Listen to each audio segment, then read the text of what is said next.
great to see you guys again. My name is Wes Spencer. Y'all know me, so I don't have to say anything about myself. I'm really excited for this panel. Does anyone know Chris or Jesse by any chance?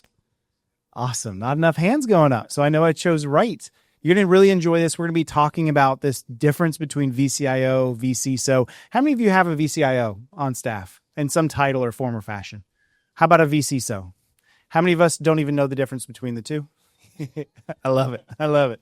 So we're talking about how many think there should be a difference between the two? Yes. Yes. So this is going to be a very fun discussion-led session. I'm also double excited, not just because you two are both of my friends and people I deeply respect, but also because I don't really have to do much. This is mostly them. They've already worked through all of this and the content is ready to go. It's going to be great. So Jesse, I'm going to start with you, let you introduce yourself, and we'll jump right in with Chris after that. Sounds good. Hey, everyone. For those of you that don't know me, I'm Jesse Miller. Oh, there we go. There we go. Jesse Miller, founder of Power PSA Consulting and creator of the Power Grid VCSO system. So in a sentence, what we do is help MSPs crack the code for VCSO profits and scale their VCSO programs. Yeah, and good afternoon.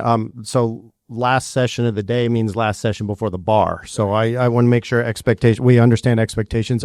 Chris Ryan, co-founder of VCIO University, call it what you will, but essentially what we're doing is helping MSP develop and upskill their account management program, regardless of the title or the amount of people that you have in that department.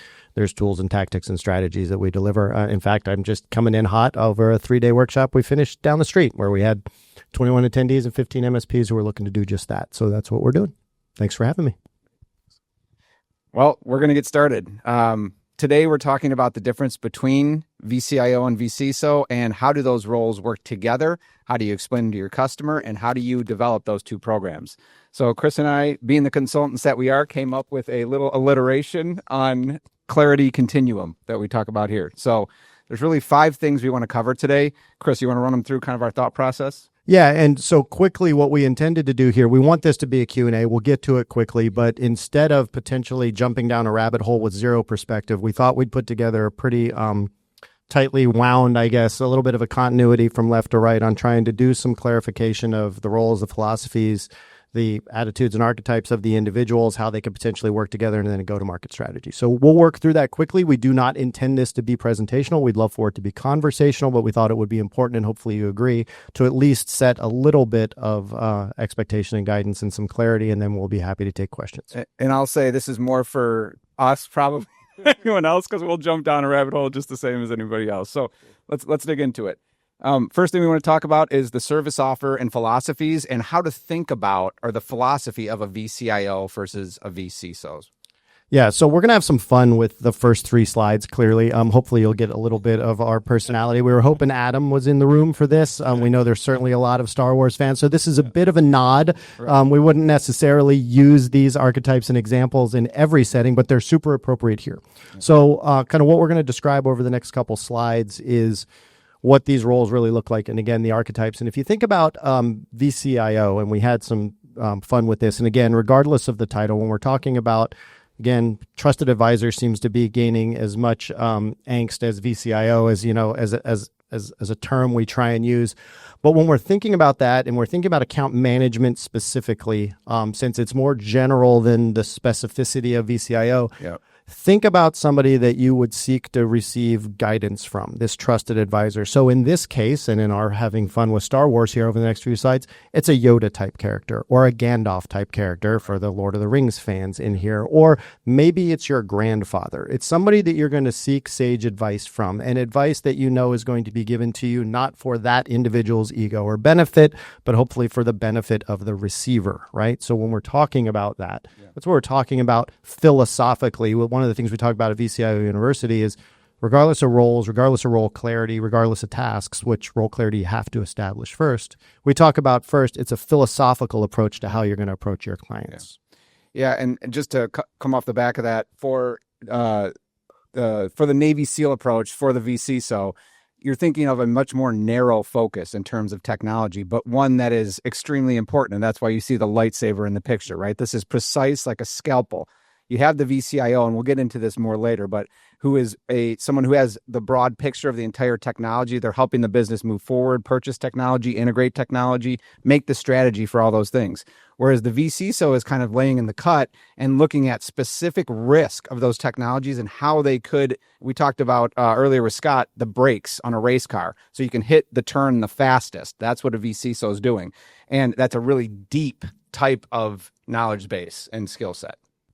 Right. Next. Yeah. So we'll continue to build this out, and we would love to have some fun with this for the people in the room that will like argue that these people aren't even in the same universes or shouldn't be there. Like, we get it. But again, we're trying to have some fun here. So when we're talking about, again, the roles and what you see and might have in an organization, thinking about on the account management side, we have this TAM, right? And when you think of like the TAM, you see the words that we have up here, they're tactical, they tell, they suggest, they shoot first.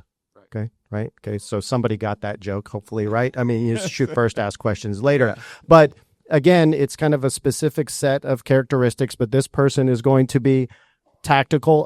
I don't think Craig Anderson's in the room, but some people know Craig Anderson, great contributor to LinkedIn and a bunch of things. And he, like others, described the difference between TAM and VCIO as tactical and strategic. And he gives a really nice mountain climbing analogy for it, right? Strategy is the mountain we're going to climb and when and where, and the routes we're maybe even going to take. Tactical is the gear we have to bring and the amount of area we're going to cover each day, so on and so forth. So we've got somebody that's very tactical, telling, where at the VCIO role, more strategic, asking. At VCIO University, when we're describing these roles, one of the things that we do is we describe a TAM with a mouth and we describe a VCIO with 2 ears, right? I mean, that kind of works as well. But instead of just looking to suggest things, a TAM is likely going to be the person that suggests that those Windows 10 devices need to be upgraded.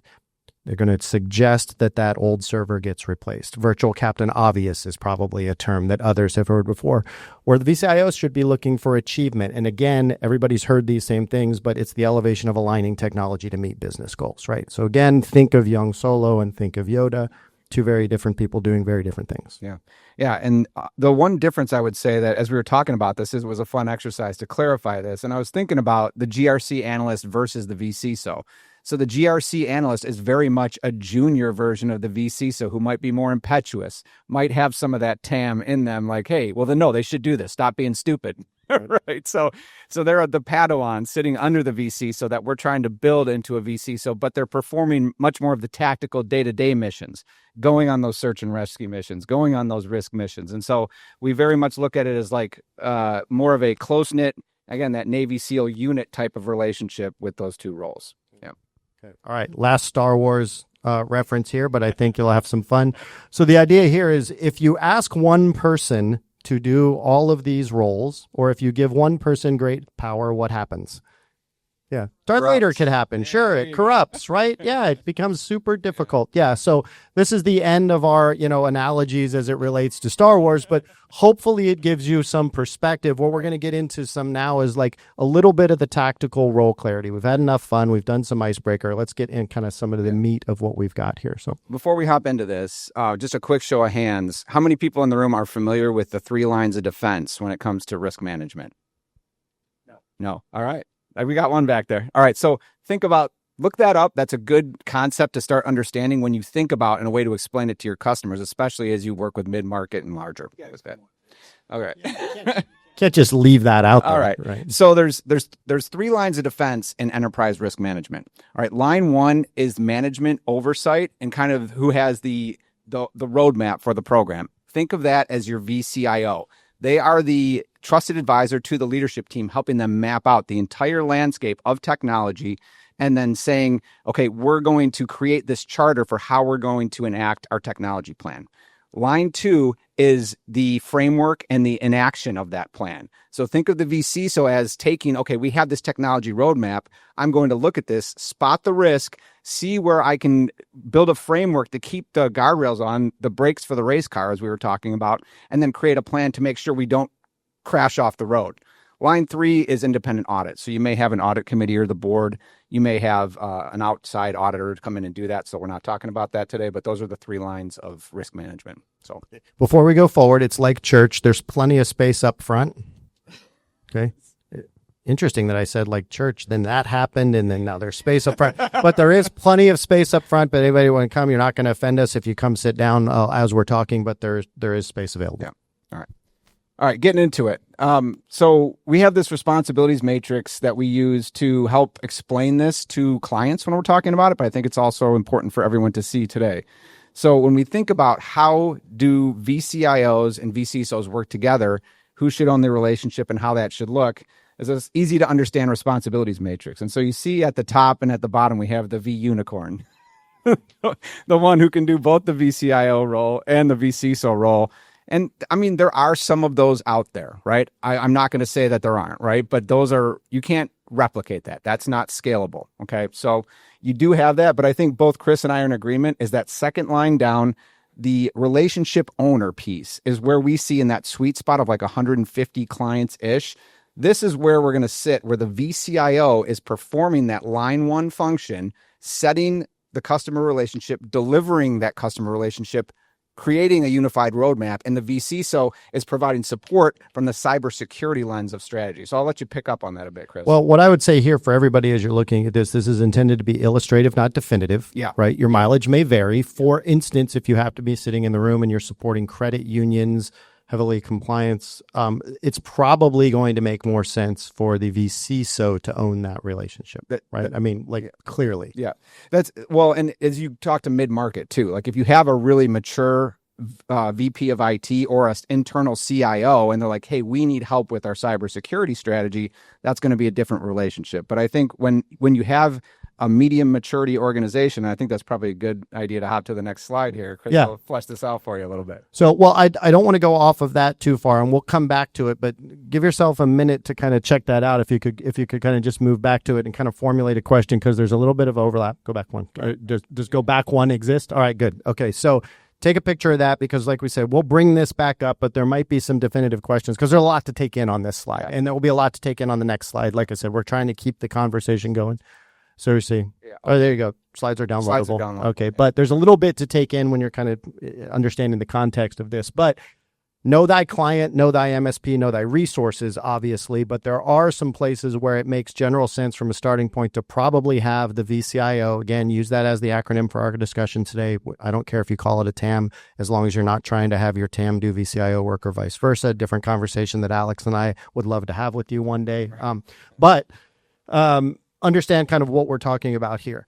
And the reason I asked to put in this next slide, which kind of we bring up where we're talking about role clarity, is I'm tired of sitting in MSP conferences. I'm tired of taking advice from MSP advisors in the space. I'm tired of reading LinkedIn where we talk about everything the way in the world should be, and we always forget the client. And I'm super tired of that. So while this says account management role matrix, which helps kind of our visual as I walk through this, it's really ultimately about compartmentalizing the client. Everybody in here has probably done some level of client segmentation, right? If you're Sleek, ABCD exercise, Lifecycle Insights has a way to do it. We've done some heat mapping on our clients. You need version 2.0 or 3.0 of that. We wanted to bring this up to kind of be illustrative for where these things would potentially exist. Again, a lot to take on, but on the left-hand column, as you're looking at it, it's the business's overall attitude towards technology. Not just your technology, but overall technology. Does the client have a low opinion of technology? Is it a necessary evil? I wish it worked like the air conditioner, or maybe even better than it's working in the room currently, because we've got a lot of people interested, like those kinds of things. Is it a utility, or is it strategic as I move my way up? The other side, equal and opposite, but not always the same, is security. What's their attitude towards security? Because you probably have clients who look one way at technology and one way at security, or vice versa, right? Those don't have to be the same. At the bottom, what kind of relationship do they want? Do they want a product expert? Do they want a trusted advisor? They want something in between. The top one's budgeting. How mature are they in thinking about these things, right? And so for illustrative here, it's just kind of a piggyback. Previous slide talks about where we would like the role. Right. This slide talks about where the client might self-select to have the role. Right. Yeah, and I think that's important. And we'll go back to this slide. We're going to jump back in between these two. So you talk about that third row down where the VCSO is owning the relationship. So there's an MSP actually that comes to mind that's in our Power Grid system right now that they specialize in ISO 27001 for SaaS customers out in the UK. Okay, so they're dealing with super smart CTOs who have a very clear picture of what they want for their technology roadmap. Don't roll your account manager in there. Yeah, exactly. So the VCSO is needed to go be strategic and own that relationship with the client. So that's just one example. So again, this has to be client focused, and these are ideas. This is a way to think about it in a mental model to start picking out like, where are our clients, where do they sit, and how do we want to build this out, right? So on to the next one. So at the end of the day, we have this philosophy, we have these roles, we kind of understand it. We have really 4 stages to put this together and create an offering. Yeah. So what we're trying to communicate here is a little bit of the obvious, but these people can work together. They do work together. The workshop I just left, there was 3 MSPs in the room that have VCIO and VCSO offerings. They're charging for both. They have worked through the logistics of what the business processes are. The client has clarity, but at a super high level, if we're going to put a roadmap together of whether you're planning to implement one or the other or already have both, and we're trying to get them to work nicely together. Step 1 is role clarity. It's always role clarity. Yeah. Role clarity, role clarity, role clarity for yourself, for the individuals, for the MSP, for the client. Start with role clarity and make sure everybody can communicate it and understand. Communications cadence. How are we going to talk? When are we going to talk? This is not a whole lot different than account managers who need to maintain situational awareness with the technical team, but I don't want to be viewed as the tech. Yeah. So how do they do that? Are there alerts that pop up to me that I see? Do I participate in a 10-minute stand-up? Do I occasionally meet with the project management team? Same cadence needs to be built around how your VCIO and your VCSO will work together. Yeah, yeah, and then we go on to how do we do that? Right? We do it through operations. We do it through defined workflows, and we create a really repeatable way that these work together. So Wes, you were talking earlier in your talk today about how in a QBR, are clients showing up for the QBR? Are they making it? Like, that's a good way to think about it.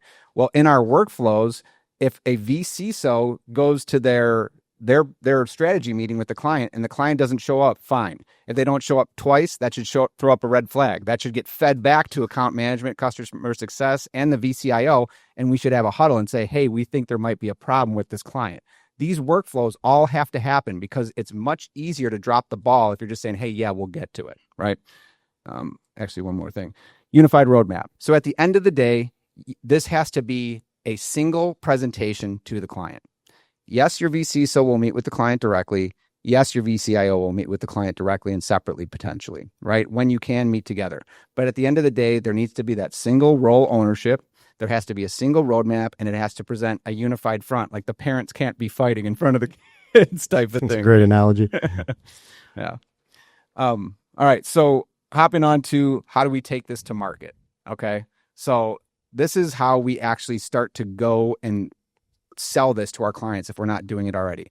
Chris, you had a great book that you recommended about this that we were talking in the session. Yeah, I mean, there's a book. It was written a while ago, and it's not particular to IT services, but it's called Closer to the Core, and it's about core adjacencies, right? And it's about, well, I mean, it's not rocket science, but it talks through how you do it. But essentially what it says is if you've got a core market that you deliver services is, and you're going to expand from that, the closer you can stay to the core, the closer adjacency, the higher your level of success. So essentially it says, don't jump 3 rings out if you're going to do this, right? So if I'm a MSP today that's had 150 customers and they're all generalized and they're garden variety just like we have, and then I'm going to decide, all right, I'm going to go do VCSO services and I'm going to do it for CMMC clients, and I can't put the acronym together. I don't have anybody I know. I've got to go find a unicorn. Like, that doesn't make sense to do, right? So that's the illustration. But the idea and what you see as the italicized word here, and we're going to get to it, like the question when we're done, I'll ask you now because some of you are probably thinking about it. You might be thinking,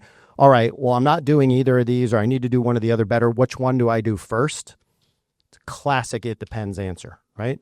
If you have a resource today and you're working with credit unions and you're not delivering VCSO services, you probably have a problem that you need to go address quickly. We would recommend you do that. But there's not a or B, if do this first, do that next. But the closest adjacency is the right clients. I'm sure if you were going to revamp account management and you were going to say, we got a VCIO that is going to deliver a different experience than we've historically been doing with the TAM, or we have a VCSO which is going to take over for all the security stuff the VCIO has been trying desperately to do but isn't doing well, and you were going to go introduce that to clients, I bet you can think of clients that might be open to that conversation today and ones that wouldn't be open to that conversation today, right? Yeah. So who are we going to suggest you talk about it first. It's the right clients. Start with the right clients. Easiest conversations first at the end of the day, right? That's what we want to seek. And then moving on to once you've done that and you've kind of iterated and you've gotten your process down, then you can start expanding out to that mid-range or that mid-adjacency. And what the way to think about this is, again, another MSP I've been working with, they work in manufacturing, okay? And they're like, hey, we want to do this VCSO thing and we want our new target clients to be HIPAA. And I said, well, hang on a second. You know HIPAA? They're like, no, but we hear it's really good, So, Right. so no, I mean, whatever, it's like we've all had, I've been guilty of shiny object syndrome myself, right? So I said, well, here, how about this? You work in an area where there's a lot of medical manufacturing. Okay, manufacturing. You can use your manufacturing expertise to talk to these clients and understand how their business works. But then you can be like, hey, we have this VCSO offer that will help you with your compliance program, right? Then once you've done that, then you can say, let's go talk to hospitals. Now we understand HIPAA better and all those things, right? So that's the way to think about the mid-range. And then the distant, I mean, that makes sense, right? These are new markets. Once you have that process down pat, you've got your systems implemented. It's the Peter Thiel approach, right? You take an Amazon approach, replicate it out to the next segment and just run that playbook again. And that's how you do it. We want to talk about one more thing on this, and that's the close and how to talk to the right clients. So there's a thing that I use called cyber openness. It's a scale of 1 to 4. It's subjective, but your account teams should say, okay, how open is this client to talking about cyber? Are they a 1, a 2, a 3, or a 4? 1 is you bring up cyber, get out of my office. I don't ever want to talk to you again. 4 is they're coming to you and saying, hey, we want to do something about this cyber. So rate your clients and then put them in like a Eisenhower matrix of, are they friendly? Is it a professional relationship? Is it a transactional relationship? Or is it an adversarial relationship? Have those alpha questions with the cyber openness high and a friendly client first, and that's your close range. So guys, snap a picture of that. I don't want to focus in on it too much, but it's a good way to start thinking about it and making those decisions easy as you talk with your account teams. All right, last thing, that's it. We tried to speed through that for you. Chris, run us through the phases one more time here. Yeah, role clarity. Establish that first, right? Segment your clients and identify where this might make sense. And then obviously launch, iterate, learn. Okay. And it's okay with some of these things. I mean, like, got to be a little careful saying this. And I don't mean to be cavalier when I'm saying it, certainly on the VCSO side, because the risk and requirement is so much more significant. But on some of these things, it is okay to walk alongside of our clients with some of these things. Is anybody doing anything with Copilot AI, helping your clients like with this? You don't have to have all the answers. Obviously, nobody has all the answers at this point, but there's tremendous value in walking with your client on these things. Be transparent to that. You guys love to say, and I love to say, you're building empath out in the open. There's value to that. With the right relationship, say that. Look, this is our collective problem. It's our collective opportunity. Don't feel like you have to have 100% maturity to go out and deliver this. There's need in the market and you can fulfill it, and whether it's VCIO or VCSO or whatever else you're looking to do. All right, so the time is yours. We can go back to any other slide. We didn't intend to blow your hair back, but we wanted to try and get some perspective. Wes, you certainly have a conversation. Congratulations for sitting still and quiet for as long as you probably ever have. We didn't intend to do that to you, but it happened. What you don't know, I've been talking for 2 days. Okay. So I'm right, I'm about out of words. Well, I hope you enjoyed your nap. We got about 40 words left in the tank. Okay. So- All right, good. All right, good. All right, who's got a question? I'm going to run a mic to you so that we'll have that mic'd up for the camera. Who's got our first question? How do I determine, without me even having or bring that conversation, bring that awareness, or make that the first step from my side to them? Hey, I'd like to have this so and so. How would you approach that? Because I don't know. You can correct me. I think that would be the step one before I can rate them. Yeah, absolutely. And so you're asking, how do I actually initiate those conversations with the client? I think there's really 3 ways. I really love what Wes always talks about is the mea culpa approach. It's like, hey, we're in this new world. We haven't been great about bringing you this stuff, up to this point. But hey, we have some new things we want to talk to you about it. Let's have this conversation. I think that's a great way to go about it. You have to be careful. Like if you're in that adversarial or professional with like a really profitable client, maybe that's not the way you go about it, right? But you have to pick and choose those conversations. I think another way is like the big bang approach. So part of what you want to do is get a go-to-market for your current clients and have a cadence where you run a risk assessment, you show them their risk, you recommend treatment for that risk. And so this is something you do, and you say, hey, we're offering this new service, and treat it like a software release, and you put it out to everybody. We're going to have your account managers talk to you about it. The VCIOs are going to talk to you about it, right? And then the third one I think you could do is, if you're having a VCIO cadence with them already, you can just insert it as part of the VCIO roadmap. Yeah, I mean, we just talked about this at VCIO University. We helped the attendees actually create roadmaps and put in roadmaps, and it was like a ton of bricks. Dawned on them that, like, oh, you mean I can put things on the roadmap that aren't actually transactional? That could be like discussions. There could be things that we need to talk about. So we could put that on the roadmap as an upcoming discussion. And if you'd like, I've got somebody that I can bring, and maybe you bring your person. And here we go. When does it make sense for us to do that? So yeah, they could show up, and then we can arrive there. That's a really good question, though. I do still think the first part is still likely internal. You likely have a bit of a temperature when you're looking at the clients, which ones I would go probably have that conversation with first. I mean, obviously, like I said, we need to get the client's feedback, but you probably know where you might get the door slammed in your face versus get a hug. Okay, good. Great one to start. So we were speaking a little bit about client maturity.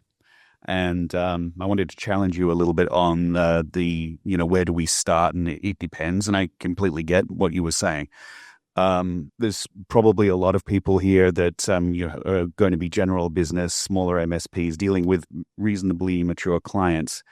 And the strategy aspect has to come first, right? You need to have a generalized strategy for your technology. Where's this going to go? How's it going to help the business, etc. So that being said, wouldn't it make sense for people who are in that boat to say, well, you have to start with the VCIO services first, because you need to identify what you need to bring out and then bring the VC side in later? Or, could you advocate to say, well, we can have both of them happen at the same time, potentially? Yeah, it's a good perspective. And that, like I said, that's why it depends. So you take that MSP, even in the clients you have today, one of the first things we talk about, whether you're rolling out these services, VCIO or whatever, everybody in the room would probably admit that you have clients in your client deck today that you wouldn't re-sign if you were signing them in March of 2025, right?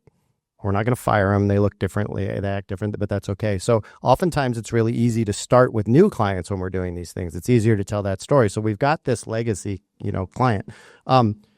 You could have, I guess what I would say before going through all the possible iterations is, I wouldn't wait to say, do I have a VCISO ready to do this or a VCIO ready to do this before I just ask the client the question. Like, have somebody start to ask them the question, how important is technology for us? How far out do we have to build this roadmap? Are you interested in aligning technology to business goals? I mean, is that important? If you're already saying there are clients that do this, then you recognize them. And it kind of establishes the point, which is that's where then you go have that conversation. And like I said, your question and conversation, or your comment is great, but it illustrates the point that when you were thinking of that, you were thinking of, I've got ABC client, XYZ client, you already know. Yeah, that's well said. And to add to that, I think like a general categorization that I've come to think about how to think about these different types of clients, at least from a VCISO perspective, is like your SMB, which is like 1 to 150. Yeah, they're going to need IT help, and they're going to need security help from a strategy perspective, right? So they are going to lean much more prescriptive. That playbook I talked about, go do the risk assessment, go recommend a set of controls, standardize on CIS IG1. Absolutely. You just run that playbook and you repeat it, right? When you move into the 150 to 500 space, 151 to 500, more of that SMB or SME mid-market, then you're starting to deal with organizations that have more advanced or mature leadership structures, technology decision-making structures. And then you're like, okay, we might want to lead with security to get in the door, because we can come in and differentiate and say, hey, we have a VCISO program. We're an MSP. We'll work with your other MSP. Wink, wink, right? Yeah. But that's a way to get entry point into that. And then if you move even further past that, and some people I talked to here today have 1,000 plus or 500 plus clients, that's more of a more siloed approach where you are taking pieces of residual risk that they have in the organization, and you're helping apply a CISO mind or a CIO mind to that. So like we have a dynamics migration initiative. Okay, our VCIO will help do that so the CIO can focus on the global portion of the organization. That's like a deputy role if you're thinking about it from an enterprise space. So I think those are good categories to start to think about. And what does your client base look like today? And then pick that approach. So I've noticed a profound change in a lot of my customers over the years where they're now coming to me and saying, listen, I don't want you just to be my managed service provider, but I want you to be my technology partner. That all aligns with everything that you were talking about today. So I guess, where is the value of the TAM today? And is the directionality kind of moving towards the VCIO is sort of the default stance, and this is now table stakes moving forward rather than just straight up account management? Yeah. You do have a question in there. It's a really good question. So I'm going to jump into some answers, but I'm going to provide a different answer first to validate your point, I think. Who here has visibility to the sales, the new account sales that you guys win in your MSP? Right? Does anybody? I mean, I know we got a highly technical team, so on. Are you often winning because your blinky lights are blinkier and your antivirus is antivirusier and your servers are servicier? Or are you winning because that client who's moving over to you feels like they've outgrown their MSP? And where have they outgrown that MSP? Sometimes cybersecurity, often relationship management. We want them to be strategic, or we're asking them to be more strategic. They still respond fine. They keep the server serving and the blinky lights blinking, but we're asking for budgetary support. We're asking to align technology to business goals. I mean, I got lots of visibility to lots of wins through the client group, and that's why they're winning. I've outgrown it. Yes, cybersecurity gaps, but if you're fishing in a pond of other MSPs that do work as well as you and you're trying to steal their clients, you're going to assume that they're probably attending conferences like this and partnering with partners like her in the room, and they're doing well. So they're looking for something different. Okay. So yes, we need to start delivering VCIO services. We have to be careful because, again, if we're winning new accounts who have maybe gone from MSP A to B and you might be C or D, right? They keep changing. They'll be like, fool me once, shame on you. Fool me twice, shame on me. I've tried to taste that Kool-Aid a couple of times. It didn't taste right. Like, your engineer better be different. Your VCIO better be different than who I've seen before, right? So that being said, yes, we're seeing that on a client acquisition standpoint. We've got people that come to VCIO University. They say, look, we're here because either intentionally or unintentionally, clients are asking for more of us. Right. And we're finding there's value in doing it, but we don't have a process. It's not repeatable. It's not scalable. We got to de-unicorn it. I can't have the Alex experience and the Wes experience and the Chris experience. That's not a programmatic MSP experience. So then back to your question, where's the value of the TAM? Contractually, spiritually, morally, you are obligated to do some level of TAM services with your clients. You've got to get your counts right. Somebody can do triage between the project management team and the client when we have to change the time of a project, right? Somebody can do invoice reconciliation. Somebody can do the technical walkabout if you're still doing those things when we have to, unfortunately, re-onboard clients because our counts are wrong. Somebody can help assimilate information that gets driven into an XBR that we go deliver to the account. So there's a lot of tactical value that still exists. There's honor in TAM work, right? Yeah. If you're fortunate enough to have two people at the MSP that you can divide and one be a VCIO and one be a TAM, that's ideal. What we typically see is that's not always the case. So we go back to client segmentation. Do TAM work for the clients that want to value TAM work? Anybody have ever frustrated themselves by trying to do strategy for a client that doesn't want to be strategic, and then we think our VCIO program is broken? Right. Well, we're not. We're just having the wrong conversation. So short answer, sorry. There's value in TAM work still, and it's that tactical work. Yeah. Whether it's helping the VCIO scale to be able to get to more accounts or delivering, frankly, a better client satisfaction to the clients that just want TAM work. Just keep the things running for me and make sure I have no acquisition surprises. That's it. Alex says there's two reasons you get fired, right? Both of them are surprises. Surprise downtime and surprise expenses. Yeah. Put the TAM over surprise downtime and surprise expenses. Everybody's happy. Looking at both roles, like we have account managers where I'm at. And the account managers, we're trying to figure out where they roll up into in order to track the return on investment when they're having the conversations. So strategizing and figuring out, should they go under sales? Should they be a part of the help desk? Not a part of the help desk, but somewhere within that role of where they're looking at, talking to the customer, following up on things. Where do you see this these roles live under in an executive position. Yeah, I'll answer TAM and VCIO, and then you can answer VC. So service leadership will tell you to put it under COGS. Service leadership does more benchmarking than everybody, and I'll tell you to put them under COGS right where they say. But I will tell you two things. That won't help you understand whether you've got a good program or not. It's still about the individual. You do need to know and get to contract profitability. Do I need to outsell this expense or out COG and out efficiency this expense? At the end of the day, it should go under COGS. Okay, but that doesn't mean that somebody's not selling something, right? Everybody's selling something in this room, but it also means they're not a salesperson, right? So in most organizations, put them under COGS, but that doesn't necessarily mean that's where they're going to report. Anybody in this room have a department called client success? Yeah, I mean, this didn't exist before. Most MSPs had sales, operations, admin. Client success is a whole new department, ecosystem, sits in between sales and operations. Most of it's going to be on the COGS side, however, if you're just asking an accounting question. I have nothing to say. Okay, so you have a sales rep, you've got a TAM, you've got a VCIO. Yeah. But at the end of the day, the customer gets confused. Yeah. Who do I call? Who do I email? Who's the guy that I should be talking to every month or every week, or we should be having these conversations with? And I was actually kind of hoping that the TAM versus VCIO would kind of lead into, well, you should pick one, but we're not there. So, what's your thoughts on that? You should pick one. We can't answer that question for you, but you have to be able to answer that question because it is confusing. I will tell you one of the first things, hopefully there's no salespeople in the room that do farming, but I am absolute believer in salespeople hunt. Yeah. So once the client becomes a client, put the salesperson out. Now, if your MSP says, but that's my best person with soft skills and they can articulate, and I've got a really good TAM or account manager, but they're more of a classic engineer that's really good with tasks and gets freaked out about talking to people, who am I to sit up here and say that you've got to make that decision? So you've still got to know your people, you got to know your clients, you got to know it, but you have to be able to answer that. I think this is what I call your org DNA, right? So there's a DNA to every MSP in this room. There's a special thing about you that makes you who you are and makes your particular clients want to do business with you. And so I think a lot of efficiency systems want to just erase that and be like, do what we say, but you have to look at that and say, for my organization and my clients and the makeup of the people that I have, this is a living, breathing thing. What works best for us? And be confident that that that's going to be right for your organization. And so I can't tell you what that is, but pick one.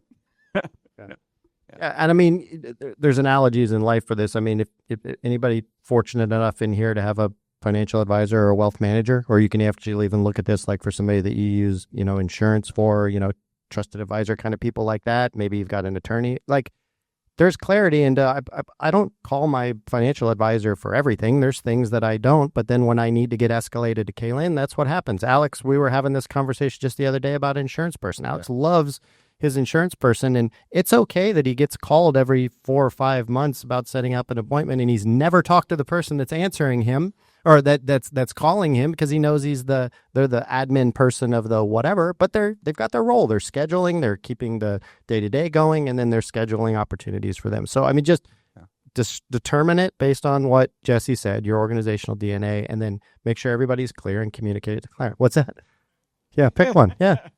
Okay, so this is going to be kind of a long-winded question, so I apologize in advance. And also for the people in my group, you've heard the story before, I apologize. You have to hear it again. So I want to give you some background story first. I moved to IT in May of 2023, so no previous experience in it whatsoever besides being a police officer in Minnesota. So, hey, so we'll talk hopefully. But anywho, I got my first job with a 80 to 90 business, employee MSP, Imagine IT, who Robert name dropped up there on the first day. So I got an idea of what a lot of things look right was. I was like, okay, they do this right, they do this right, they do this right, all this fun stuff. And then, but I took a huge pay cut, right? So I had to be a mercenary, and 9 months later, I found a job at a smaller MSP, five-man shop, 4 technical, including me, 1 non-technical. And when I got there, I saw the opposite. I saw Excel spreadsheets for client passwords, and that's it. They did do backups though, not for everyone. So I was like, oh my God, buyer's remorse. Did I make the right decision? But And I recommended things to my boss that my last MSP had, and he was like, eh. Then we had a ransomware attack 3 months in for a company, and then finally he started listening to me. So he became malleable. And so since then, I've picked a framework. So from Wes's thing this morning, I was like, I'm new, NIST, simple, perfect. So I got a phishing simulator. I got all these tools that, automate. They had automate. They weren't using it effectively. So I got that working. All this fun stuff. I stood it all up. And so now we're in this awkward position where, I'm the service desk guy, I'm a project guy, but I'm also the trying to pick strategy guy. Yeah. But I get far too inundated into work to be able to do this, because I want to make sure before we start, I have a growth mindset. Yeah. And so I'm getting too far inundated into the service and project work to think strategy. Yeah. So hopefully I'm heading up an intern program to hopefully start kicking stuff off to these kids and teach them. So I guess going home, role clarity, that's something that stood out to me. Yeah. I need to define a role of my boss, but what would you recommend I go home to my boss and say, hey, we should look into doing this? You're saying for defining the roles themselves? Correct. I guess going forward, what would you recommend for a strategy? Well, yeah, I think you need to pick a motion that you're going to go to your client space with. And I think there's something going on here where it's I want to get all these things ready and then go to market. It's just never going to be like that. So I would take the agile approach and start getting out there and mixing it up and start getting some feedback and start building the program. As you do it, especially I'll talk from the cyber side of things, right? What we just talked about is you're going to go to a client and you're going to ask them to do this and you're going to run that playbook and you're going to see what happens. And then you're going to learn some things. You want to make sure that's a client that's not going to fire you after you maybe make a mistake doing that, or just, it takes longer or whatever. But at the end of the day, then with role clarity, you need to start defining what does a security strategist do?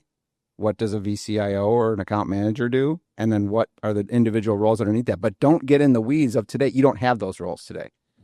Your next hire probably needs to be somebody who is a sysadmin and can do a lot of different things if you want to get out of the strategy. So I'll let Chris piggyback on that. I totally agree. I would probably just start at a slightly different place. What you described yourself at, and others have either been there or can feel that, picture a plate spinner, right? I mean, that's what you described, right? So you're spinning plates. Before even role clarity, I would probably have a conversation about, let's make sure we have organizational consensus around which plates are paper, which ones are the day dishes, which ones are the dinner dishes, and which ones are the fine china. Because otherwise, then, if everything looks equal, nothing will get done. How do you know? So have a plate conversation first and then determine some role clarity based on that. That's right. Yeah. I got a question. Farling talks a lot about conflicts of interest and how we do service delivery. I mentioned a little bit of this earlier this morning of, we want to avoid being the MSP that knocks on the door and says, hey, I'm Wes. I'm here to get you to buy something. Clients are smart, way smarter than we give them credit for. They sniff out really quickly what role we say that we're in versus what we do. And so can you just unpack a little bit in your minds how we as MSPs in our individual roles can avoid some of those conflicts of interest in not just the role types, but how we interact with a client? Because you talked about the difference between a TAM and in each of those roles. So walk me through some of that. Yeah. Well, I think you never want to create a commission structure for VCIOs or VCSOs. Let's get that out of the way first. I don't believe in that. I think having departmental goals and then bonusing people based on the profitability of the department is a good idea, because then you're incentivizing them to be more efficient. So that's a good incentive to have. And why not? Why should you not? Well, there's the conflict of interest, right? So if you're incentivizing a VCIO or a VCSO off of the products that they sell, everything is going to look like a nail, right? So I always talk about in the power grid, good enough security. And people really cringe when I say that, but I'm like, that's what a good VCSO thinks about. They take the business requirements and budget and just the operational maturity, and they look at it and say, okay, I really think you should do all these things. I know that you're not going to do all these things. So let's pick the most important things and let's plan for the rest. And it's the same for a VCIO, in that domain. But when you're doing that, you can't pick something because you're like, oh, I'm going to get some more commission based on selling that.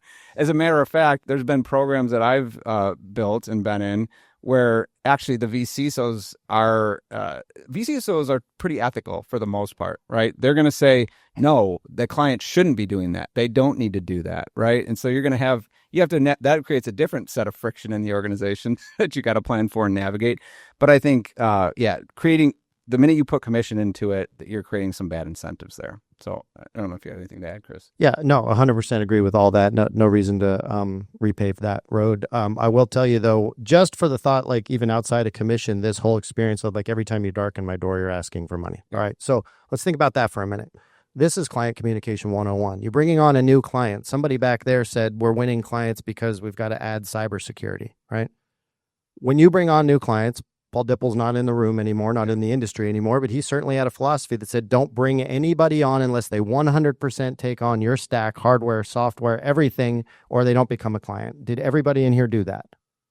No, of course we didn't. It was ideal, but it wasn't real, right? So you're going to be bringing clients on that says, look, like there's some things that once we get started here, you're going to get. But then we agree that over time, there's things that you're going to replace. We're going to replace that firewall with the firewall we have. We're going to replace these old computers with that. So set that expectation up in the beginning. Hey, for the first 6 months, 12 months, 9 months, we might be talking about some transactional upgrades that you have. Let's not forget that's why you joined us, right? So then it's not like you're darkening my door. We're working the plan. We agreed on the plan. When do we want to put these things in? That's easy with the new clients. Legacy clients, it's a little bit of a different conversation, but it ultimately still does start with a roadmap, put things on the roadmap. But this is conversational. Well, just a pragmatic piece for application there, when you're going to those legacy clients and you're rolling that motion out, I mean, I think you start waiting and you start talking about why you're not recommending things. That's a good way to build credibility.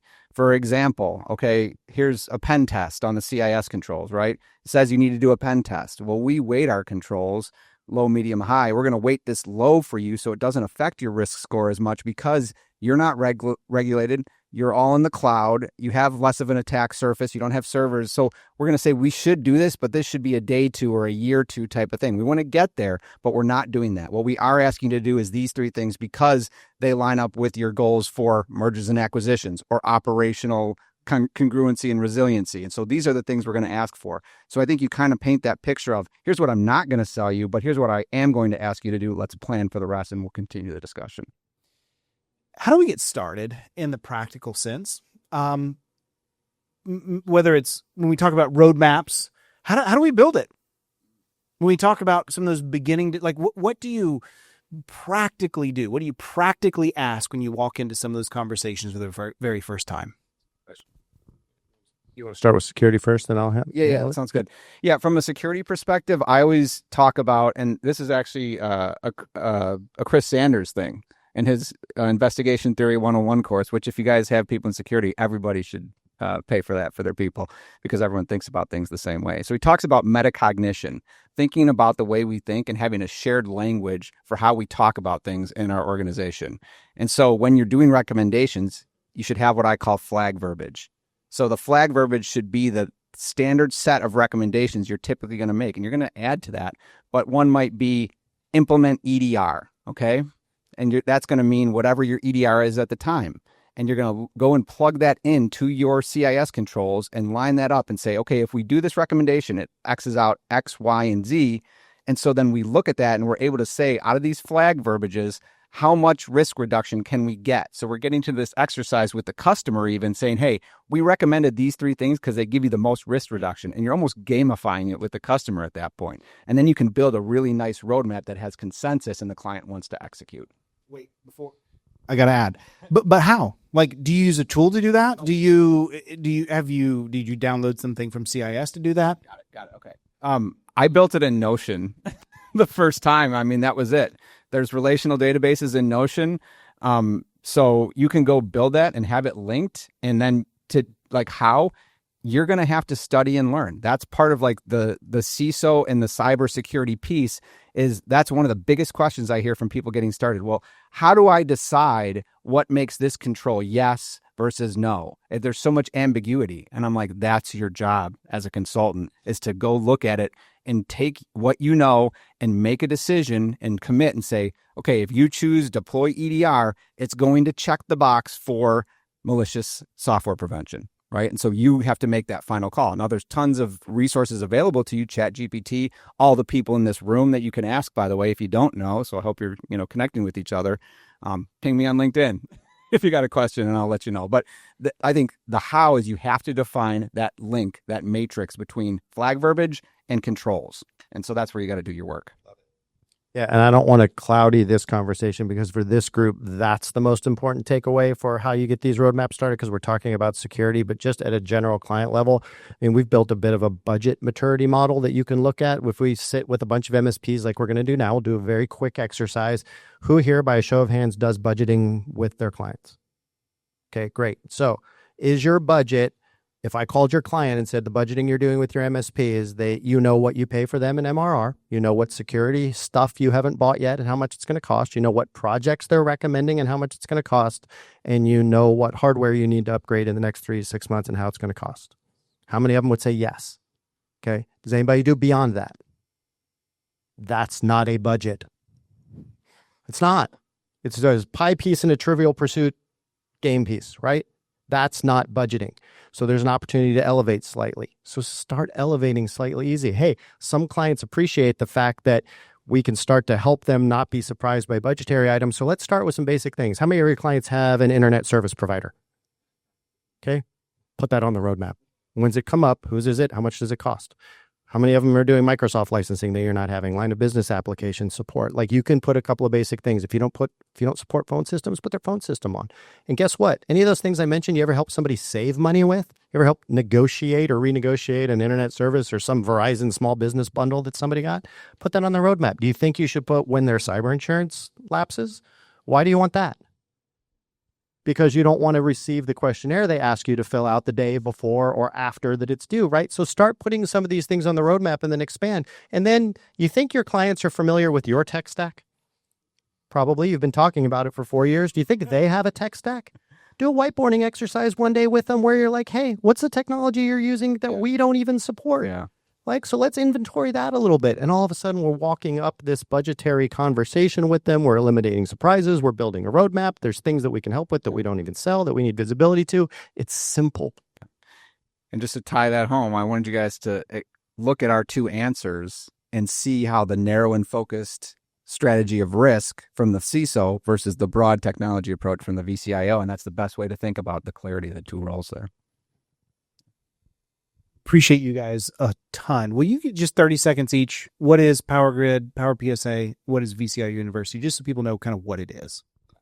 So the Power Grid vCISO system is something that is a soup to nuts operational design for a vCISO program. We go through go-to-market design, messaging, value pillars, a complete go-to-market exercise that's super deep.